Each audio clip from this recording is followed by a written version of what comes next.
Niebuhr. I'm the founder of the Young Africa Vision. Welcome to this episode of Young Africa Today. In today's episode, I'm going to talk about the third of the strategic focus areas, namely Young Africa Ecology. Now, these strategic focus areas are those areas where I believe we can and we should create jobs at local level in communities all across Africa. I said in a previous episode that these 6 strategies are not unique to Africa. They are actually common to all human beings, and so anyone who wants to be strategic in developing economy on a local level can use the same strategy. But Africa really has an advantage in terms of this particular strategy, which is called Young Africa Ecology. Young Africa Ecology is all about 4 things. The first one is growing food. The second one is energy. We all need energy. The third one is about mining, and Africa has such a wealth of natural, of mineral resources, metals and mineral resources. And fourthly, it's about ecotourism. It's about reconnecting human beings to nature. Now, all of these are quite amazing opportunities at local level in every single community. Sometimes you have to be a little bit more creative, but most of the time these things are just inviting. There are so many opportunities. When I drive through South Africa, or when I drive through any other parts, I've traveled to many parts in Africa, I see so much opportunity, but I see a lot of structural poverty. I see things that are preventing people from making use of this opportunity, and I see, sadly, a lot of self-inflicted poverty. Now, in previous episodes, I've unpacked what I mean with both of those. In this episode, I want us to just focus a little bit on what the opportunities are to create enterprises that can generate an income in those 4 key areas that I've just mentioned.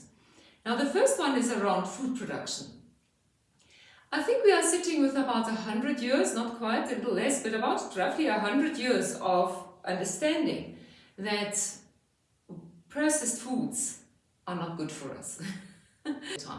At this point in time, we actually have the opportunity to relook at the health challenges that have come from all these processed foods, and there are already so many amazing movements towards changing away from the fixation with focus, with processed food to a more natural lifestyle, and the latest trends in terms of encouraging people to eat, for instance, high protein food and using names like the keto diet, and all of these are really instruments and tools to help people reduce their processed food intake and actually live a healthier life and go back to the food that God made, which is organic food.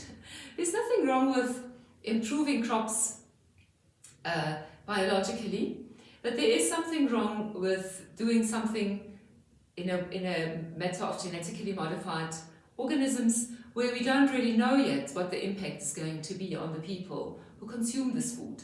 And so we need to be very, very aware that we need to make choices around what we put into our mouth, what we put on our skin, and in terms of products that we can buy on shelves in supermarkets.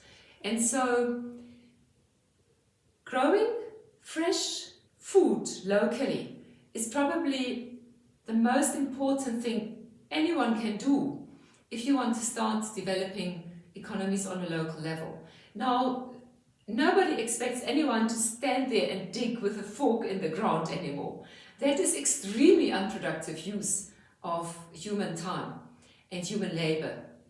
God has given us so much more technology, so much more knowledge and understanding of how to grow food for the billions of people that we are here on earth, that nobody needs to be hungry, and everybody can actually have food that is grown close to home. Yes, of course, certain climates lend themselves to having different kinds of foods. And what I just find so amazing is how God even created foods in different climatic zones that help support the bodies in those climatic zones. For instance, if we think about vitamin C, which is very, which is very important, especially to boost your immune system during winter.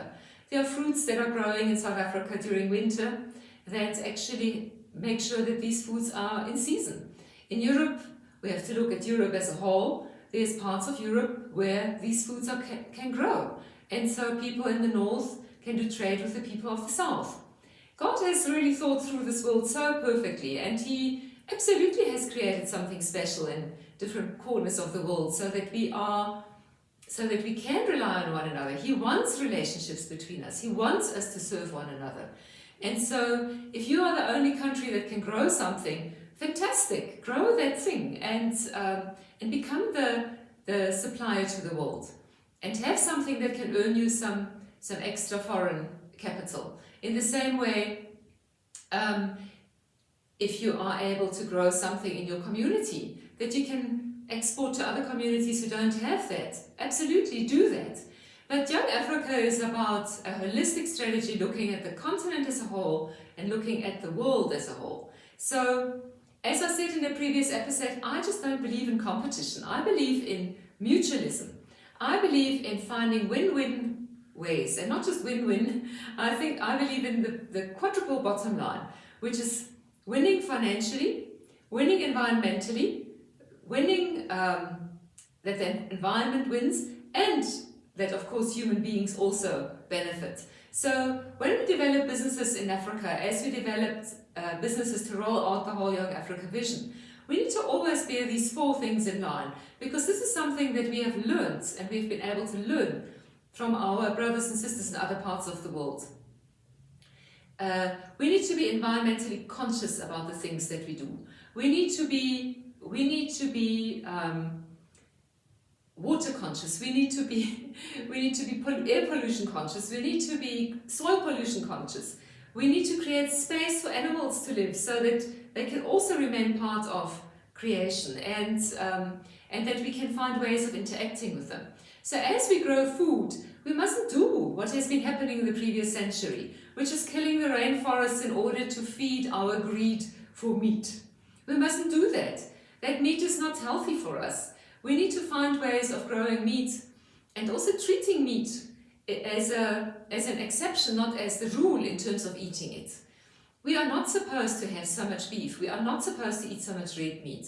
We're also not supposed to get addicted to chicken. We are supposed to be mastering our bodies, understanding what our bodies need. Life just stays interesting, and the market has so many opportunities. There's always an opportunity to do something that's going to serve a particular market. And so don't think about, competition. Don't think like that. Think about excellence. Think about the gold standard.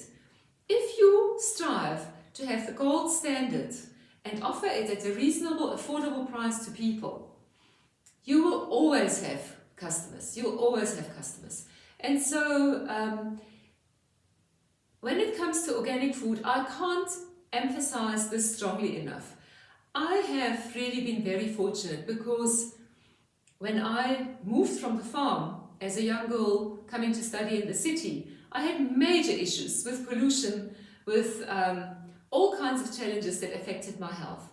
And also I was out of my comfort zone, so I resorted a lot to comfort eating. I became really fat, and I started reading and learning how to manage my weight, and I started understanding things from a scientific point of view. I realized that we mustn't rely on our tongue in terms of how things taste. We must train our brain to want, and our tongue to love, to eat the things that are good for our body. One of the things I teach in the Leadership and Entrepreneurship program is very much about understanding what you put into your mouth. But I don't want to talk too much about that. I just want to say that as we grow food in Africa, we need to make sure it's organic, no poisons, no GMO, and we need to make sure it is biological as far as possible. I think our bodies are amazing. They can deal with a bit of this and a bit of that. But in the bulk, in the majority, we need to buy the best quality food that we can afford so that we can help our body keep itself healthy. I have not had to have any medical treatment for anything for decades now, because I'm very, very precise with what I eat and what I allow into my mouth. Of course, sometimes I will, visit people and they will have food that I would normally not buy. I don't want to be impolite. It's more about the sharing and being in community with people than about maintaining my dietary habits. But, and so I will eat it and I will also enjoy it. We're supposed to take joy. God created this world for us. He wanted us to be blessed and to have joy. We are the ones that cause trouble the whole time by using things in the wrong way or by making decisions that are bad for us. Growing plants, either for food or for production. Cotton, for instance, this beautiful dress is made of cotton. I love cotton because it lets my skin breathe. It really is a very comfortable fabric to wear. I know some sources of cotton use a lot of pesticides, and this is something that we still need a lot more attention on, to make sure that as we grow cotton, we avoid doing things that can cause trouble down the line. Cotton is also one of those industries in West Africa which have resulted in huge structural poverty. There's huge structural poverty in West Africa as a result of how the cotton industry is built up. I'm not going to go into detail. I'm just saying that as we develop businesses across the continent, we need to make sure that there is fair trade. We need to make sure that everybody, including the one that is doing the most menial task, because we don't yet have a machine to do that, needs to be able to make a living, a decent living. And as you know from a previous episode, I believe that is, each one should be, at this point in time, earning at least 1,000 United States dollars a month. I believe that is a kind of income that can provide a lifestyle that is possible to fund.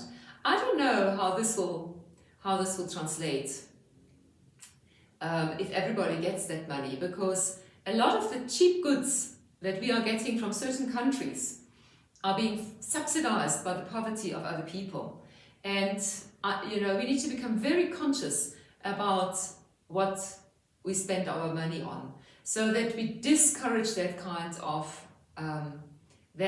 trade, and that we encourage trade and production, manufacturing that is respectful of human nature. So it may be that the 1,000 has to double to $2,000 when everybody has a decent income. But at the same time, I've also learned that we can live on very little. We don't need so much stuff. We can grow economies without having to produce masses and masses of goods that ultimately just result in landfill and waste. And so as we develop Young Africa ecology businesses through agriculture, through horticulture, we need to be very conscious of these things, of the structural poverty that we have to avoid and overcome. Not just avoid, overcome. The harmful ways of farming that have caused huge difficulties for our environment and for our health. We need to make sure that we stay away from those. And we need to make use of the best technology that exists to be able to grow biological food that is, as far as possible, organic food as well. And so that we have those choices available for everybody, not just for a few elite people who can afford that expensive kind of food. We need to make sure that becomes the norm. Biologically grown, organically grown food should become the norm in Africa at least. Other countries have to decide what they want to do, but when it comes to Africa, we have to learn from the mistakes of other countries. We have that amazing opportunity to do that. So one of the areas I just want to highlight here is about essential oil production. I believe we have huge opportunity in Africa to start essential oil production, grow plants for the oils, which are used in foods and in perfumes and cosmetics. We also have huge opportunity to grow indigenous plants for medicinal purposes. We have huge opportunities to introduce amazing knowledge that has been in Africa for many years and that can now be introduced to the world. What is very important is to respect and recognize the indigenous knowledge and the groups where this knowledge came from, so that everybody can benefit from this and not have large commercial operations that disregard the needs and the rights of the people living in these areas where these things are grown. The second point on Young Africa ecology is energy. Now, here in Africa, again, we have this amazing resource that God is giving us for free, and that is solar energy. We also can focus on building more hydroelectric plants, and we also can focus on biogas, on creating biogas. And this is especially important when it comes to managing human waste and managing agricultural waste. In fact, there are two industries that I believe should switch over to producing biogas immediately and stop producing what they're producing now for human consumption. One of them is sugarcane, the other one is maize. Both of these are really suitable for producing biogas.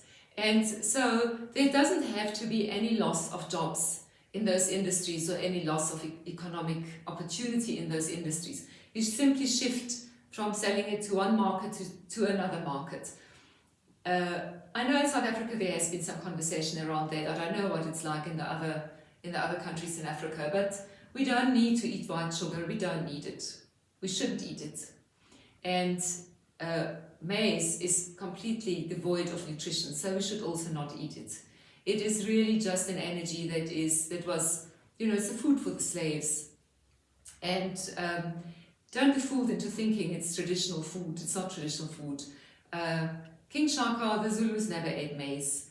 It's food that came from South America through the slave trade to Africa, and because it grows practically everywhere, people resorted to growing it practically anywhere. And so yes, it has helped people avoid hunger in difficult times, but we need to understand that we are in a different time now, and we have new choices, new opportunities of creating economy that don't have to be subsistence and survival level. This is exactly what Young Africa wants to shift away from. The next point is really around Young Africa mining. Young Africa mining. So mining is also one of those hot potatoes that we have all across Africa. There are many, many men who spend their lives underground digging for valuable things. And the conditions in which they live are extremely bad for them. And their families at home are suffering because the man is not at home. And we have to simply change this.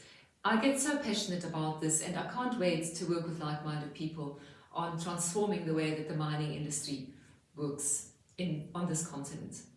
I believe there is an answer. I believe there is a better way of doing it. And if you are interested in talking to me about this and working with the team that I'll be working with on this, please reach out.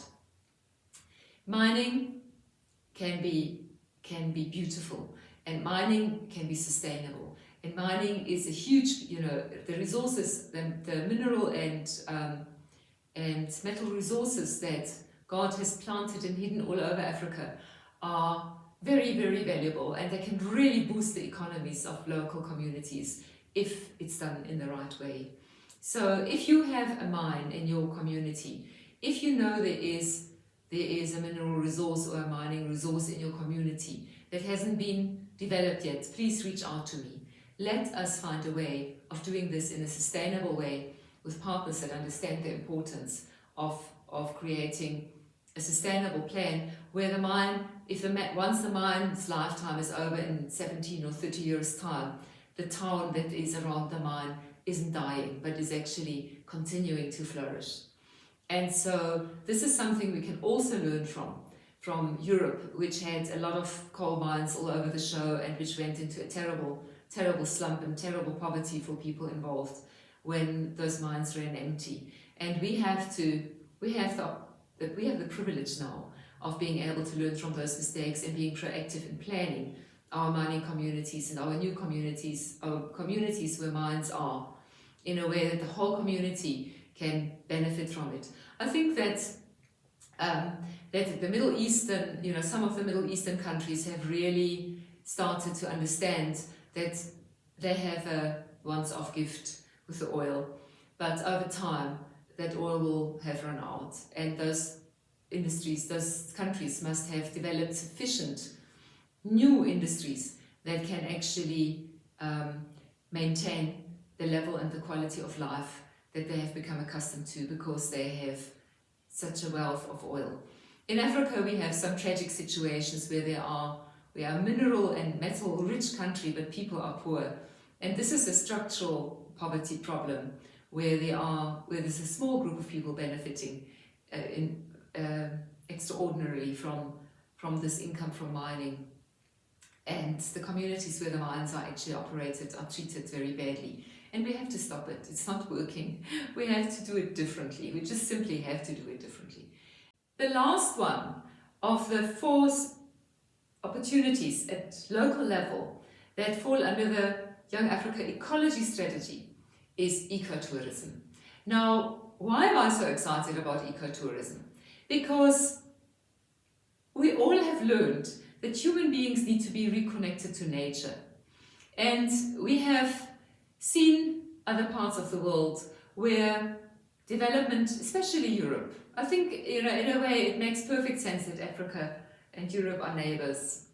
And because Europe does not have that much free land available, and many of the beautiful animals that grow in Africa cannot survive in Europe. And so it just makes perfect sense that we have a very strong ecotourism strategy, also with other countries like Japan, other countries that don't have their own major natural resources because there's just a lot of people living there.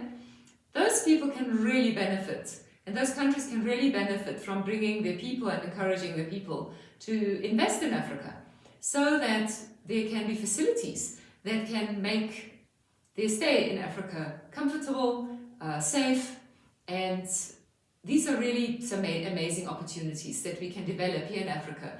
And while we need some investment from the outside to be able to develop these facilities, of course, this creates opportunities for our communities at local level to be able to provide services to the tourists that come and visit.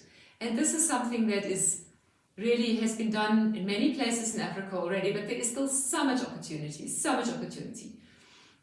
closing, I just want to talk about something that I learned in Germany, which was very interesting, is Nico, my husband, and I traveled to Europe about once a year during our marriage for many years, and we would generally like landing at Zurich because we had a very good friend living next to the Bodensee. The Bodensee is a lake that's on the border of Switzerland and Germany. And so we liked landing in Zurich and then rent a car and then go over the ferry. It was always exciting because we don't do ferries in South Africa much. Go with the ferry over the Bodensee and go to the other side and visit our friend, and then from there drive to the Black Forest where I had done my work as an au pair many years before. And so it always, it was always just nice to go and visit. I have a godchild there, lovely young man now, and to just visit with my friends that I met during the time when I lived in this little village there in the Black Forest.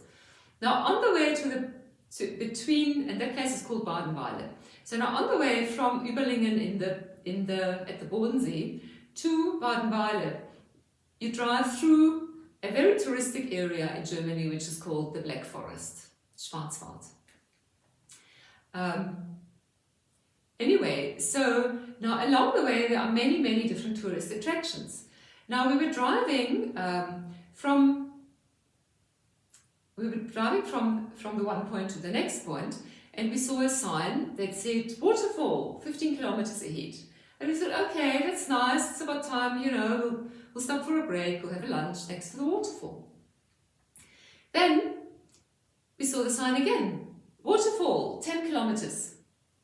And we were getting really excited because it was a beautiful carved wooden sign. It looked fantastic, saying Waterfall, 10 kilometers. And it just really sounded like this is an amazing waterfall that we are going to see. And then it went to Waterfall, another beautiful sign, 5 kilometers.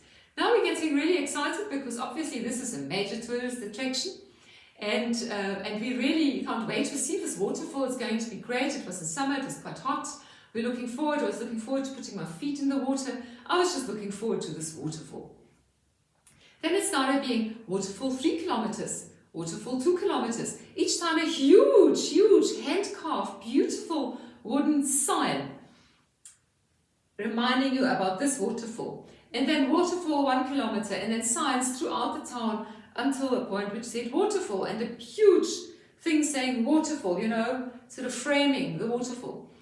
And so we thought, okay, let's go out and go for a bit of a walk. We've been sitting in the car now for 2 hours.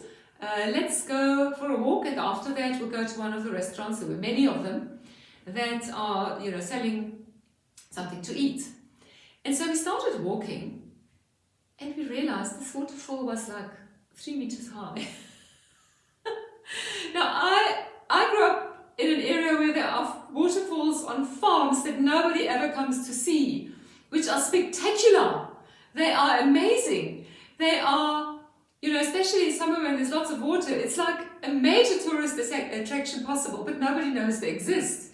Here, in the middle of the Black Forest, is a little 3 meter tall waterfall, and everybody knows that it exists. So we, of course, weren't the only tourists that were attracted. There were many people, and everybody was walking around this little puddle. It was very beautiful. Make no mistake, God makes beautiful nature everywhere.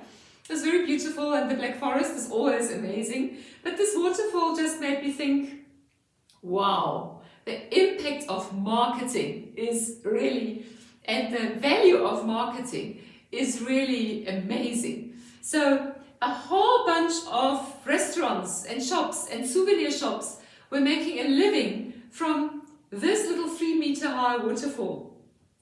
Now, for me, the lesson learned out of that is that, I mean, another thing is Mannekes. I don't know if you've ever heard of a country called Belgium, and you have the capital city of Brussels, and then you have a statue which has become the symbol of the city. It's of a little boy peeing into a fountain. It's quite cute. But the touristic, the marketing around this little figure, small, it's not a big one.